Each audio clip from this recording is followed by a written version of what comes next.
കൊട്ടാരക്കര ദിണ്ടിഗൽ ദേശീയപാതയിൽ മുണ്ടക്കയം പൈങ്ങനായിൽ ബൈപ്പാസ് ആരംഭിക്കുന്നിടത്ത് ഗതാഗതക്കുരുക്ക് നിത്യ സംഭവമാകുന്നു.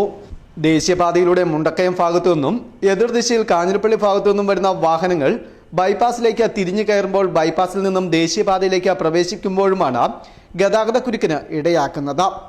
ഒപ്പം സമീപത്തെ തിയേറ്റർ കോംപ്ലക്സിൽ നിന്നുള്ള വാഹനങ്ങൾ കൂടിയാകുന്നതോടെ ഇവിടെ ഗതാഗതക്കുരുക്ക് അതിരൂക്ഷമാകും. ദേശീയപാതയിലൂടെ വേഗത്തിൽ വരുന്ന വാഹനങ്ങൾ പലപ്പോഴും ബൈപ്പാസിൽ നിന്ന് വരുന്ന വാഹനങ്ങൾ കാണാറില്ല. കാഞ്ഞിരപ്പള്ളി ഭാഗത്തു നിന്നും വരുന്ന വാഹനങ്ങൾ വളരെ വേഗത്തിൽ ബൈപ്പാസിലേക്ക് തിരിഞ്ഞു പോകുമ്പോഴും എതിർദിശയിൽ വരുന്ന വാഹനങ്ങളുമായി കൂട്ടിയിടിച്ച് അപകടങ്ങൾ സംഭവിക്കുന്നത് പതിവാണ്. കൂടാതെ സമീപത്തെ തിയേറ്റർ കോംപ്ലക്സിലേക്ക് വാഹനങ്ങൾ പ്രവേശിക്കുമ്പോഴും തിരിച്ച് ഇറങ്ങുമ്പോഴും ദേശീയപാതയുടെ ഇരുവശങ്ങളിലും ഗതാഗതക്കുരുക്കിന് ഇടയാക്കുകയാണ്.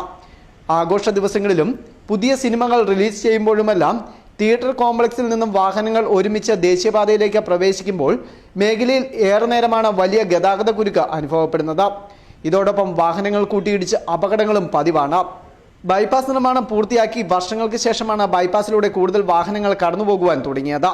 ഇതോടെ ബൈപ്പാസ് ആരംഭിക്കുന്ന മുണ്ടക്കയം കോസ്വേ ജംഗ്ഷനിലും പൈങ്ങനായിലും ഗതാഗതക്കുരുക്ക് രൂക്ഷമാണ്.